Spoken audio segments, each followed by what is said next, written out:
Mesdames et messieurs, bonjour. Nous avons le plaisir de recevoir aujourd'hui M. Timoko Kamara. Il est le porte-parole du Front républicain, un mouvement d'opposition politique guinéen en exil ou bien qui va éventuellement s'implanter à Conakry. Alors, nous allons débattre avec lui aujourd'hui des principales questions qui font effectivement l'actualité guinéenne. Dans un premier temps, nous voulons demander bonjour M. Kamara. Bonjour. Alors, dites-nous pourquoi vous êtes aujourd'hui le porte-parole du Front républicain, pourquoi vous êtes lancé en politique? Alors, je suis Timoko Kamara, citoyen guinéen, voilà, fils de Guinée, africain de Guinée. Donc, je suis le porte-parole du mouvement Front républicain, effectivement, comme vous venez de le dire.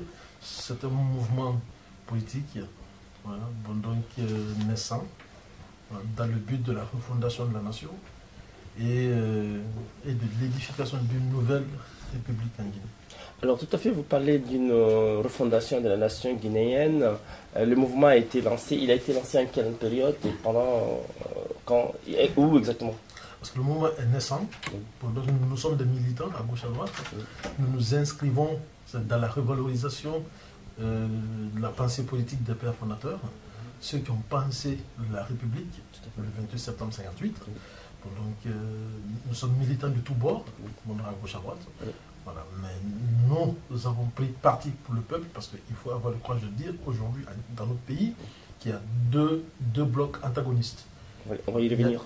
Il y a la classe politique et il y a la classe peuple. Donc, nous nous sommes mobilisés pour être des porte-parole de la cause du peuple. Alors, donc, en quelque sorte, vous êtes une force d'opposition, force alternative au pouvoir en place ou bien à la classe politique guinéenne de façon large? Nous ne pensons pas aujourd'hui que la classe politique elle est divisée. Non. Nous pensons que plutôt, par leurs mesures, par leur comportement, par leur discours, par leurs manœuvres, ils ont réussi à diviser le peuple. Mais eux, ils sont unis dans une sorte de mafia politique au sommet de l'État. Face au peuple. Voilà, aux grandes dames de l'international, aux grandes dames du peuple. C'est le peuple qui a pris en otage aujourd'hui. Et donc nous, l'alternance que nous voulons, l'alternance que nous prônons, c'est le renouvellement de cette classe politique. C'est-à-dire c'est le départ. Parce que pour nous, l'alternance, ce n'est pas de quitter le président Alpha Condé pour aller vers son soi-disant opposant, c'est le Dalen Diallo. Non. Pour nous, l'alternance, c'est le départ d'Alpha Condé, de Cellou Dalein Diallo et de toute cette clique réactionnaire. Donc, en quelque sorte, vous voulez assainir l'espace politique guinéen, en quelque sorte? Nous pensons qu'il faut le renouvellement de la classe politique, pas seulement dans le cadre générationnel, parce que nous ne pensons pas que la sénilité soit forcément un problème à notre pays. Et nous ne pensons pas que tous les jeunes Guinéens aujourd'hui soient une solution c'est-à-dire au monde de la Guinée. Nous voyons des jeunes aujourd'hui qui se sont inscrits dans la continuation de cette perversité, malheureusement. Alors donc c'est tous ceux qui s'inscrivent, ou tous ceux qui ont le courage de ne pas s'inscrire, c'est-à-dire dans cette démarche dilatoire, c'est-à-dire sont avec nous pour le départ de la classe politique. Tous ceux qui sont aujourd'hui au sommet de l'État doivent partir. Alors vous êtes jeune et vous vous lancez comme ça en politique. Vous pensez que ce n'est pas un pari risqué pour vous qui quittez la France pour venir à Conakry et mobiliser la jeunesse, comme vous le dites? Est-ce que ce n'est pas un pari risqué pour vous? Pari risqué, pour moi pas. Je pense que la politique, elle est faite pour les jeunes. Vous savez pourquoi? Parce que la politique, c'est le dynamisme.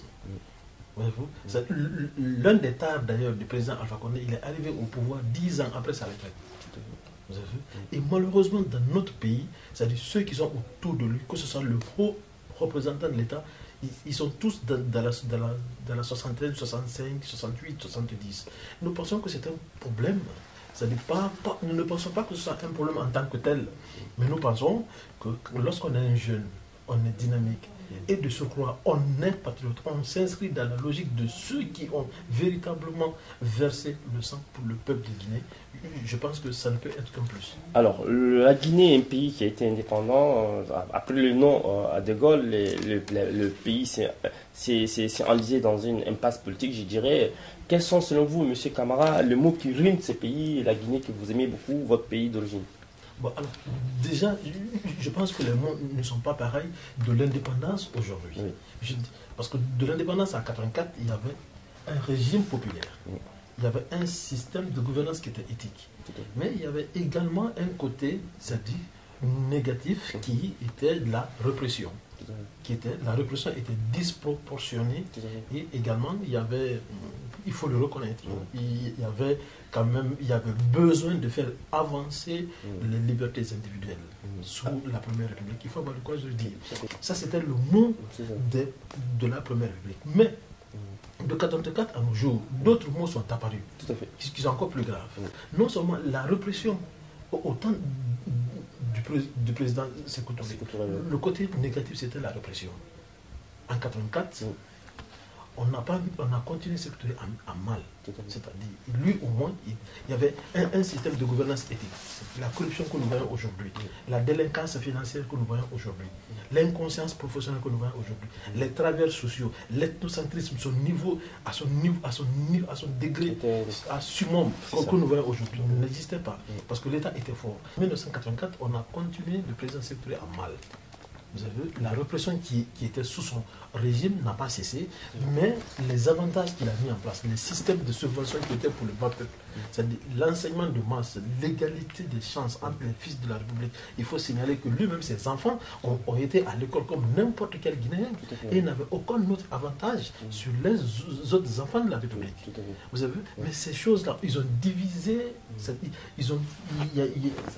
la société égalitaire qui était là et solidaire a disparu.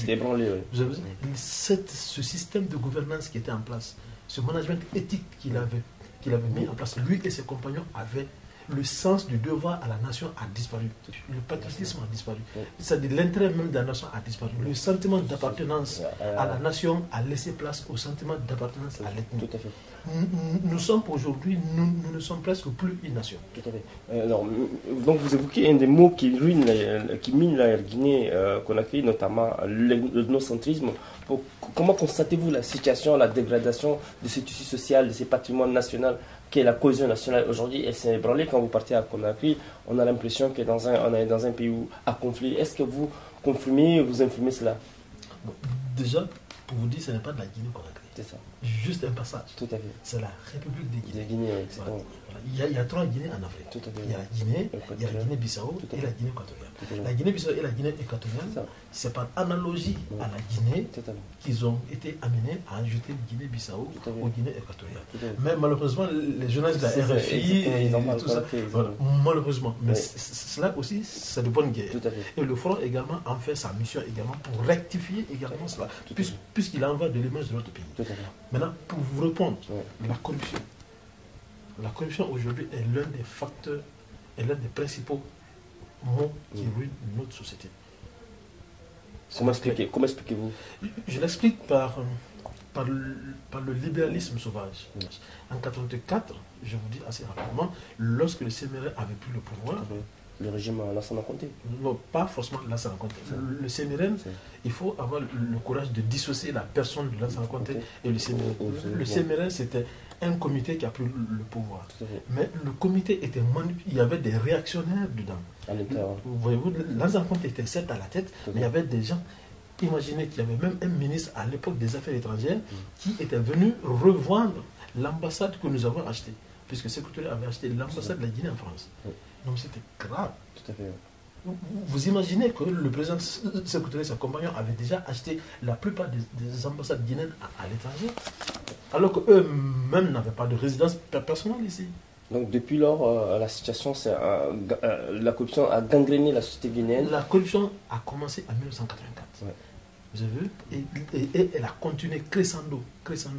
La première industrie interafricaine, c'est leur technocratie qui ont vendu, qui ont dépatrimonialisé la République. Mais comment expliquez-vous alors donc un pays qui regorge des cadres, des intellectuels, des technocrates puisse tomber si bas aujourd'hui, depuis 1984 à nos jours? Honnêtement, vous avez raison, le pays est tombé bas depuis 1984 à nos jours.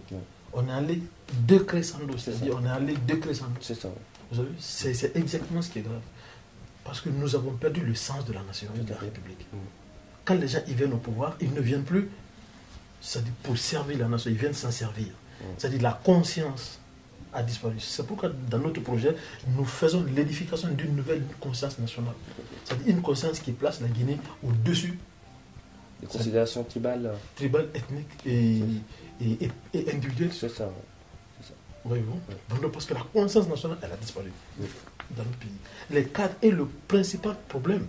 C'est-à-dire, à l'émergence de la Guinée, ce sont les cadres. Ce sont des intellectuels, ce sont des soi-disant intellectuels. Il manque de patriotisme. C'est une perversité criminelle qu'il y a. Monsieur Timoko, Monsieur Alpha Condé, qui a vécu en France, qui est supposé être un grand démocrate, il a fait des études quand même assez pointues. Aujourd'hui, depuis 2010, il est au pouvoir. Quel bilan tirez-vous du règne d'Alpha Condé à la tête de la Guinée? C'est un bilan mitigé. Un bilan mitigé. Je vous dis, je ne suis pas vraiment, véritablement pas un opposant au président Alpha Condé. Je reconnais qu'il y a eu des avancées. D'abord, le retour de notre pays sur la scène internationale. Lesquelles, par exemple, les avancées que vous avez constatées selon vous? Ce qui fait ma différence par rapport à beaucoup d'hommes politiques guinéens, c'est que moi j'ai vécu de la Guinée, en Guinée. De l'intérieur, je l'ai vécu également de l'extérieur. Alpha Condé ne l'avait pas vécu de l'intérieur. Il venait de façon sporadique et il repartait. Exactement. Il y a une avancée du point de vue des libertés individuelles. Le retour de notre pays sur la scène internationale. Il y a eu cela. Il y a eu également quelques avancées des infrastructures à l'intérieur du pays. C'est une bonne chose. Vous avez vu? Mais la corruption, c'est-à-dire les principaux problèmes sont là. Il a trouvé l'ethocentrisme. Il l'a utilisé à sa guise. Par exemple, les coordinations régionales qui existaient. Je ne suis pas contre les coordinations régionales. Mais le Front a proposé autre chose. Nous avons proposé la mise en place d'un conseil national des sages. Parce que comme ça, ils sont institutionnalisés. Comme ça, leur rôle, leur mission, leurs attributions seront délimitées dans un contexte bien donné. Mais imaginez que des sages font souvent chantage au président de la République en s'affichant avec son opposant, ou lui-même demande aux ressortissants d'une certaine région de voter pour tel, de ne pas voter pour tel. Il y a une certaine influence. Ils sont devenus aujourd'hui un lobby au point que nous ne sommes presque... Donc la démocratie a été un moment de fossé, en fait, le fait par l'influence, l'impact que jouent ces sages-là. Je considère que la démocratie est là. Mais les principaux problèmes, ce sont les principaux problèmes qui ne sont pas résolus. L'ethocentrisme, non. C'est-à-dire qu'il n'y a pas de solution concrète, il n'y a pas eu de mesures concrètes pour y mettre fin. La corruption également, vous avez vu? Mais justement, en parlant de cette question, est-ce que la question de l'impunité ne freine-t-elle pas le processus démocratique en Guinée, surtout que les auteurs des crimes du stade n'ont pas été encore jugés et qu'on a l'impression que le président Alpha Condé ne voulait pas juger ces auteurs, notamment sous Dadis Camara. Est-ce que vous êtes de ce point de vue? Est-ce que vous partagez les questions, les préoccupations des défenseurs des droits de l'homme qui appellent le président Alpha Condé à juger les auteurs de crimes du stade du 29 septembre? Je vous dirais quand même que l'impunité est le moteur de la malgouvernance. Absolument. Si la malgouvernance continue, c'est l'impunité qui est à l'origine, qui la favorise. Les événements de 2009, les militaires se sont permis de tirer sur la population. Puis de violer nos mères et nos soeurs dans les rues de la capitale. Ils ont souillé la terre bénie de Conakry. Mais il faut savoir qu'ils se sont inspirés des événements de 2006-2007. Vous êtes d'accord avec moi? Je suis d'accord. En 2006-2007, il y a effectivement la même chose. En 2006, en 2006, il y a eu 18 lycéens qui avaient été tués. En 2007 également. Et à l'époque, le Premier ministre, c'est l'actuel opposant, ou principal opposant. Tout à fait. C'est le dernier. Voilà pourquoi nous voulons. Parce que si nous en sommes là, c'est leur gouvernement, c'est leur politique qu'ils ont mis en œuvre, qui ont enfoncé le pays dans cet état, qui ont mis le pays dans cet état de déliquescence quand même. Ils ne peuvent pas être la solution du système, ils ne peuvent pas mettre fin au système auquel ils ont été formatés pendant des décennies. S'il y a eu les événements de 2009, c'est parce que certains se sont pensés, se sont dit que en 2006, en 2007, les gens avaient été punis. Mais si les fauteurs de troubles, c'est-à-dire les criminels des événements de 2006 et 2007 avaient été punis, il n'y aurait pas de 2009. Donc il y avait une culture d'impunité qui était... C'est-à-dire, je pense, comme je l'ai dit, que la malgouvernance qui est en place, que ce soit les crimes économiques et politiques qui sont en place, s'inspirent de la culture d'impunité qui est là. Donc je suis pour qu'on mette fin à cette impunité. Et d'ailleurs, pour les événements et les crimes politiques en Guinée, nous proposons une conférence nationale, parce que nous pensons que Au niveau du Front républicain. Oui, c'est ça. Nous, c'est l'une de nos mesures phares. La conférence nationale. La conférence nationale. Mais la Guinée n'a jamais organisé une conférence nationale selon vous? Non, il n'y a pas eu de conférence Il nationale. y a eu un forum, un dialogue national. En 1984, Oui. sous la dictée de la France, ils avaient voulu mettre en place une commission... Vérité et réconciliation. Voilà, cette vérité, ils ont parlé même de livre blanc. Oui. Mais ils ont mené des enquêtes. L'objectif qui était visé À l'époque. pour eux, c'était de diaboliser et de condamner le régime sécuritaire, Tout à fait. qui, pour moi, du point de vue des libertés individuelles, n'est pas un modèle. Tout à Je fait. dis bien, Tout à fait. du point de vue des libertés individuelles. Tout à fait. Bon, donc, du point de vue des libertés individuelles, il y avait des répressions. C'était condamnable. Mais eux, dans leur démarche, c'est le nationalisme, c'est le panafricain qu'il fallait enfoncer. Oui. Et aujourd'hui, les événements se sont aggravés. Avec des événements de 1985. Tout à fait. En 1985, il y a eu des événements de 4 et 5 juillet où la communauté malinké avait été visée carrément. C'est ça. Il y a eu 2400... C'était sous Lansana Conté. C'était sous Lansana Conté. En 1999, il y a eu les événements de Caporal. C'est ça. Mais sous Alpha Condé également, il faut avoir le courage de dire qu'il y a eu une avancée quand même du point de vue des libertés individuelles, mais la répression a continué. Parce que depuis qu'il est là, il y a eu 70 personnes qui ont été tuées. Mais vous, en tant que porte-parole du Front républicain, comment envisagez-vous effectivement l'entrée en politique, l'entrée sur la scène politique? Est-ce qu'à partir de Paris, vous avez une marge de mobilisation? Est-ce que vous avez une influence réelle sur la population locale à Conakry, un peu à Kouroussa, dans des grandes villes, aussi bien au nord qu'au sud, etc., et même la forêt? Est-ce que le Front républicain est-il capable aujourd'hui, effectivement, de mobiliser la masse, la rue guinéenne? Nous visons une révolution citoyenne. Tout à fait. Nous visons une révolution citoyenne en faisant quoi?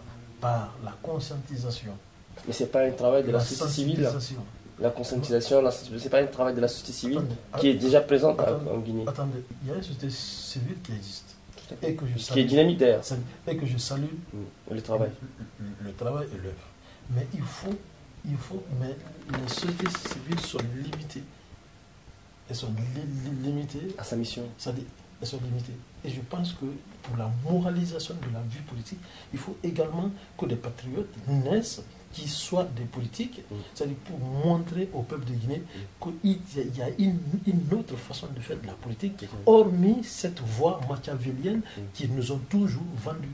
Vous savez, parce qu'aujourd'hui, les Guinéens pensent que faire de la politique, il faut savoir mentir, il faut savoir triander, il faut savoir faire des choses. Alors le Front républicain veut montrer qu'il y a une autre manière de faire de la politique. Mais la politique elle-même, ce n'est pas une règle, le mensonge ne fait-il pas partie de la politique Non, mais même ici en Occident? C'est-à-dire, nous pensons que c'est la voie machiavélienne de faire de la politique. Je vous donne des grands hommes, des hommes d'État qui ont fait la politique dans le sens progressiste, dans le sens véritable du monde. Le président Sékou Touré, par exemple, le général de Gaulle ici, voyez-vous, ce sont des grands hommes quand même qui avaient des yeux rivés sur tout un siècle, qui se sont sacrifiés, qui ont donné ce qu'ils ont pu à leur peuple, et pour mourir les poches vides.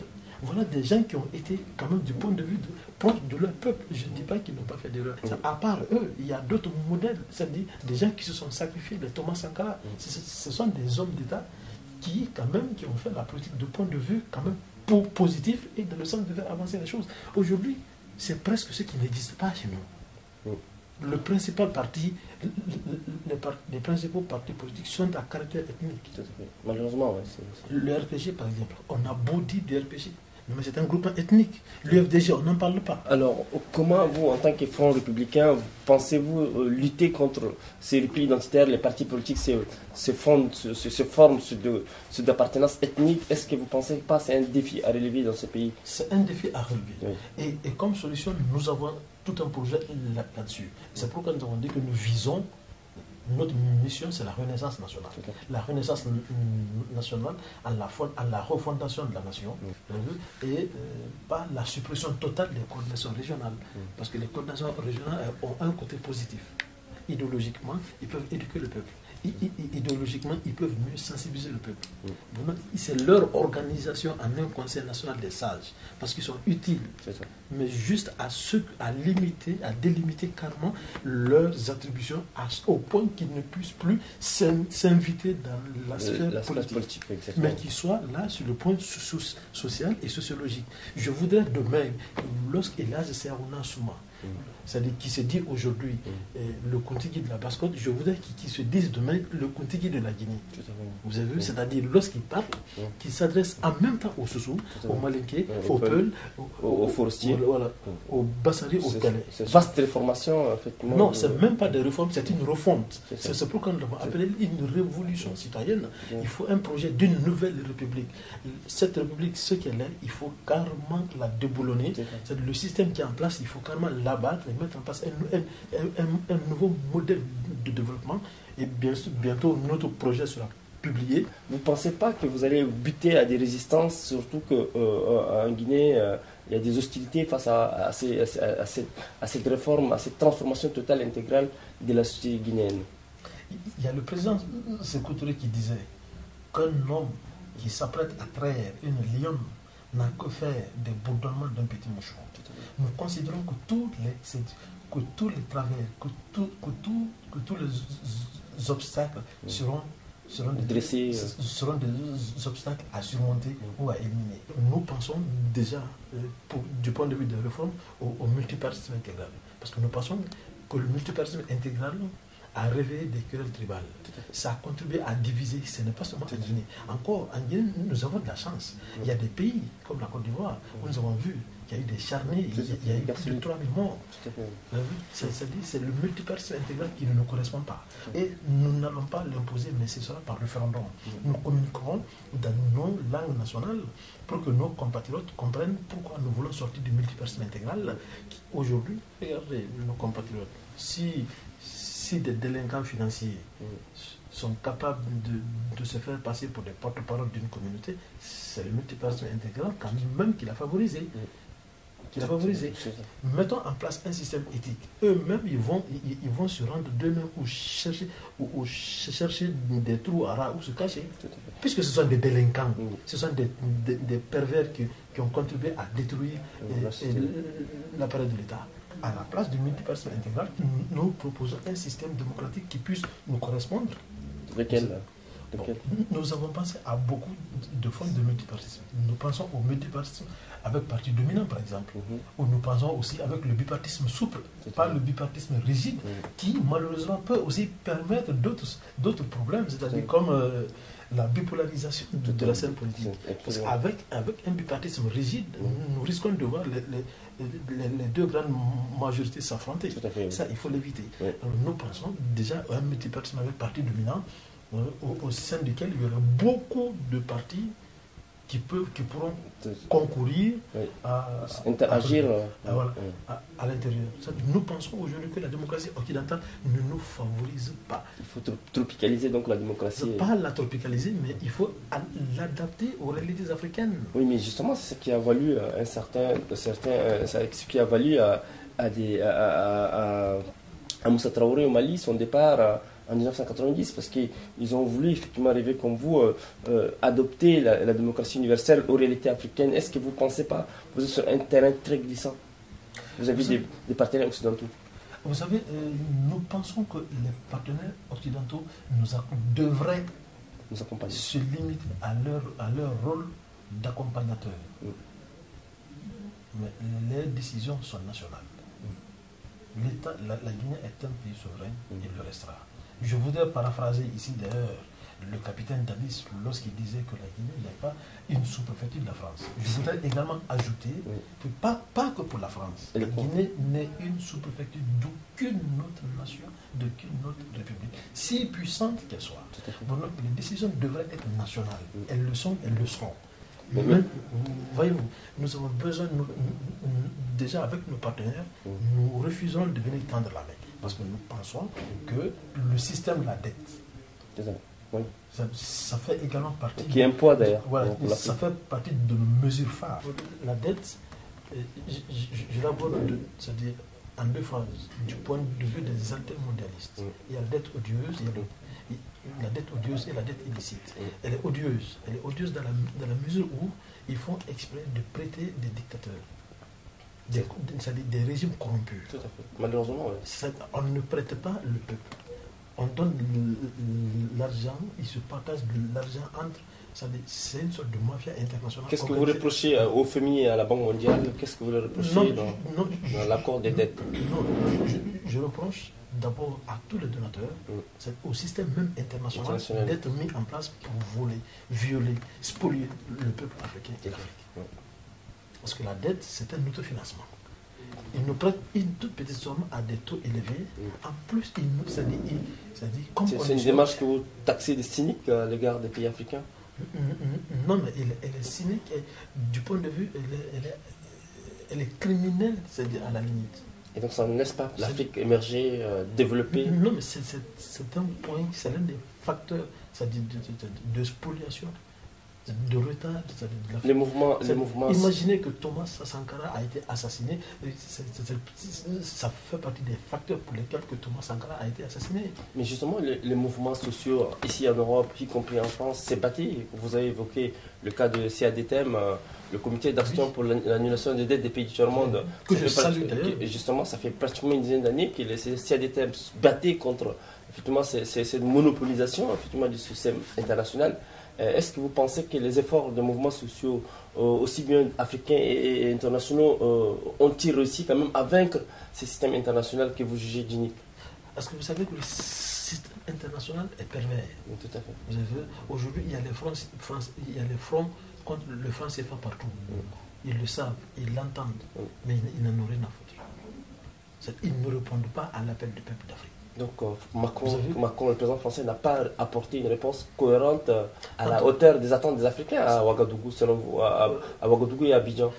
Honnêtement, j'aurais dit que les dirigeants africains n'ont pas apporté de solution à la hauteur des attentes du peuple africain. Parce que ce n'est pas à Macron d'apporter des mesures à la hauteur du peuple. C'est à nos dirigeants d'exiger de la France. Mais qui sont inféodés à la France aussi. Non, mais à partir du moment, c'est eux qui sont inféodés à la France. Mais les peuples ne sont pas inféodés à la France. Nous nous battrons de côté, en tout cas pour ceux qui aident du peuple de Guinée, parce que ayons quand même le droit de cadrer des choses, bien sûr, avec nos amis du Mali, Dr Mariko par exemple, que nous saluons l'action, les Aminata Draman Traoré, au Ghana, c'est-à-dire Johnny Hollings et les autres que nous saluons, en Côte d'Ivoire également, à Dakar, le RND et tout ça. Donc il faut savoir que quand même, il y a ces gouverneurs coloniaux qui sont là, ne reflètent pas l'identité nationale. Ça ne date pas d'aujourd'hui, M. Camara. Oui, mais c'est exactement cela. C'est pourquoi la lutte est à mener. La rupture, comment vous envisagez la rupture du point de vue du Front républicain? Le front va se baser, déjà en Guinée, nous avons une certaine avancée que certains pays n'ont pas. Je ne suis pas en train de me moquer d'eux, ce n'est pas une moquerie que je fais. Non, en Guinée, nous avons une base de souveraineté qui a été conquise par le président Sékou Touré et ses compagnons. Vous avez vu, nous ne sommes pas dans cet enfermement. Vous avez vu, à travers le franc CFA ou le mois. Nous restons un pays ouvert à tous les partenaires. Si ça ne va pas avec la France, ça ira certainement avec les États-Unis. Si ça ne va pas avec les États-Unis, ça ira certainement avec la Chine, ou l'Inde, pourquoi pas, ou même le Mali. Mais justement, vous envisagez de diversifier la coopération bilatérale, multilatérale avec d'autres pays pour développer la Guinée ou bien un certain nombre de pays africains. Et cette diversification de coopération internationale a posé problème à des pouvoirs aussi en Afrique. Vous pensez que la France pose-t-elle problème également à la Guinée si vous envisagez au fond républicain d'aller dans cette voie? Je pense que non, parce que depuis l'indépendance, nous avons été l'un des pays africains les plus ouverts au monde. Malgré son embargo, notre pays était ouvert dès 1959, au point que notre pays a été l'un des pays précurseurs des pays non alignés. Je reste convaincu que nous avons besoin de la France. La France aussi a besoin de nous. Donc, tous les rapports, tous les partenaires seront traités au même pied d'égalité. Ce qui nous intéresse, c'est l'intérêt que ça va nous apporter. Toute coopération qui nous apportera quelque chose sera la bienvenue. Monsieur Camara, merci pour la première partie que vous avez réussi à aborder sur la question guinéenne. Aujourd'hui, nous allons aborder la question internationale, notamment avec la Libye. L'Afrique, un pays, depuis la chute du régime de Kadhafi, s'est retrouvé dans une impasse totale. Il y a eu une révélation assez médiatisée en lien avec effectivement des Africains qui sont pris en otage, ont été esclavagisés par des groupes armés. Quel est votre ressentiment? Quelle lecture faites-vous sur la crise libyenne et comment avez-vous perçu ou accueilli cette nouvelle tragique des ressortissants africains en Libye? Honnêtement, à titre personnel, j'ai été choqué comme tout fils digne et conscient d'Afrique. Moi, ça dit que je suis un homme révolté contre l'histoire, ça dit récente de l'Afrique et des Africains, ces 500 dernières années. Parce que ce n'est pas seulement notre histoire ne se limite pas qu'à ça. Mais c'est l'histoire récente qui fait que les gens n'ont d'autres images dans leur tête de nous, Africains, que cet homme misérable, méprisable, à la limite esclave. Vous avez vu? Donc, mais on n'a pas senti une indignation dans les rangs des pays africains. Est-ce que vous, en tant que acteur politique, je dirais, est-ce qu'on a vu la société civile à Paris, on a vu à Dakar, on a vu à Conakry, on a vu à Abidjan, les gens sont mobilisés. Mais l'indignation institutionnelle, je dirais, des pays africains au niveau de l'Union africaine n'a pas eu de résultats escomptés par les populations africaines. Est-ce que les mesures déjà ont été très timides? Tout à fait. Vous avez vu, l'Afrique devrait répondre, c'est-à-dire de façon concertée. Mais l'Afrique n'a pas tiré la leçon de l'envahissement du Mali. Parce qu'au Mali, on a tergiversé au niveau de l'Union africaine, on a tergiversé au niveau de la CEDEAO. Aujourd'hui, le cas libyen est emblématique de l'impuissance, je dirais, de tergiversation effectivement du pays africain. Est-ce que le Front républicain que vous incarnez peut-il remédier à cette situation? Je vous dis carrément que le panafricanisme, la manière dont le panafricanisme a été vécu au temps du président Sékou Touré, il n'a pas vécu aujourd'hui pareil. Parce qu'au temps du président Sékou Touré, il n'était pas seul. Il y avait lui, Modibo Keïta, Kwame Nkrumah, à gauche, à droite, le monde un peu partout, c'est-à-dire des révolutionnaires, des nationalistes qui se donnaient la main pour essayer de faire avancer les choses. Aujourd'hui, cette dynamique n'existe plus. Nous avons à la tête des États africains des réactionnaires. Plutôt les 14 pays, c'est des pays de l'UEMOA et de la CEMAC. Vous avez vu? Moi, d'ailleurs, c'est pourquoi lorsqu'on me parle de l'Afrique, je veux un peu plus parler du Nigeria, je veux un peu plutôt parler du Ghana, de l'Éthiopie, du Rwanda, du Botswana. Ces pays qui, eux, sont restés eux-mêmes et qui incarnent au moins un Africain debout, conscient. À qui la faute? À qui la faute, selon vous? Je pense que nous avons toujours eu à la tête de certains États, tu vois, c'est-à-dire des dirigeants quand même qui ont toujours trahi l'Afrique, qui ont toujours trahi la cause de l'Afrique. Oui. Vous avez vu, donc, c'est-à-dire la désolidarisation, ce qui a fait que nous n'avons pas pu réagir de façon concertée.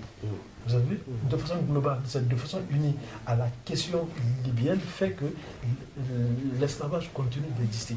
Il faut une action politique cohérente, concertée, et il faut une action militaire.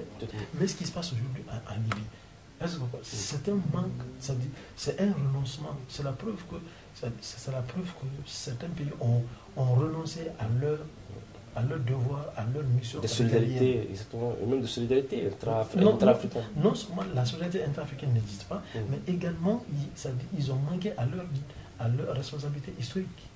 Parce que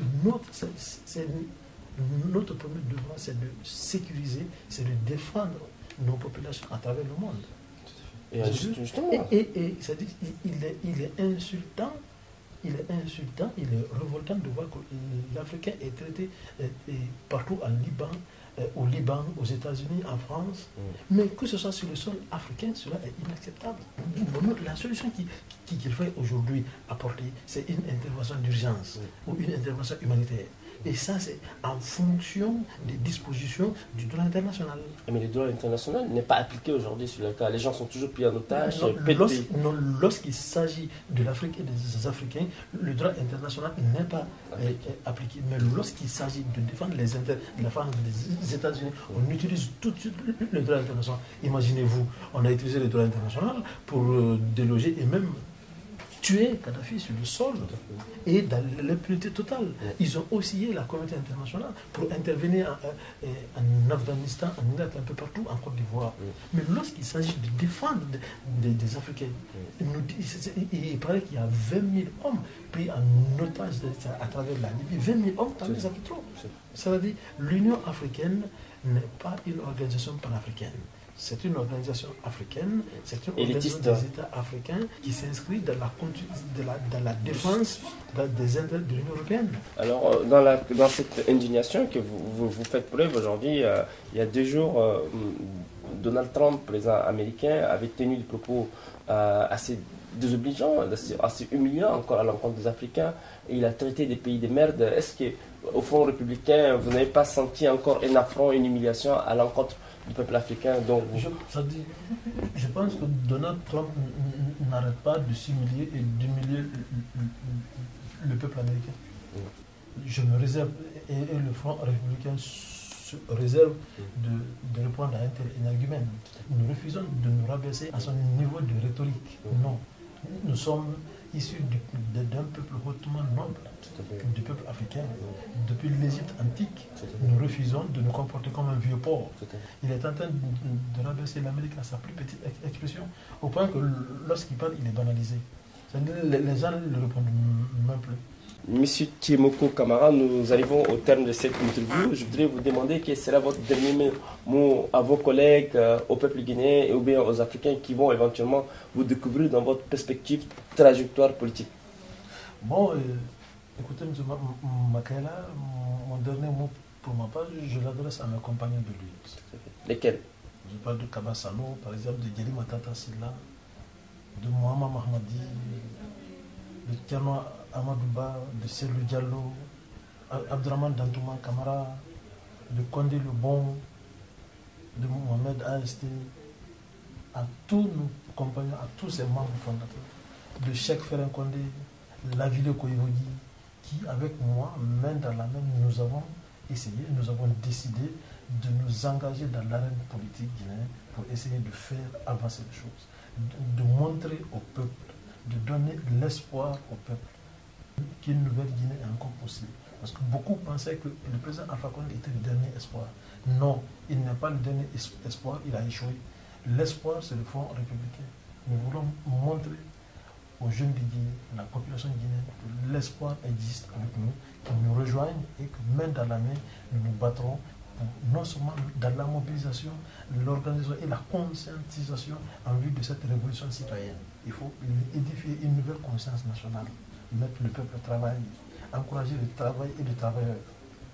C'est abattre ce système de corruption et d'inconscience professionnelle. C'est-à-dire créer une société égalitaire au sein de laquelle tous les Guinéens, tous les fils de la République seront traités au même pied d'égalité. Merci. Merci, M. Tiemoko Kamara. Je rappelle que vous êtes le porte-parole du Front républicain, un mouvement politique guinéen qui vient d'être créé. Vous envisagez effectivement de renverser les rapports de force actuels en Guinée qu'on a créé. Merci aussi à tous ceux et celles qui nous ont suivis depuis Paris. C'était un grand plaisir. Et merci aussi à Johan pour la couverture technique, pour le soutien qu'il a voulu nous apporter. Et à très bientôt. Merci à tous.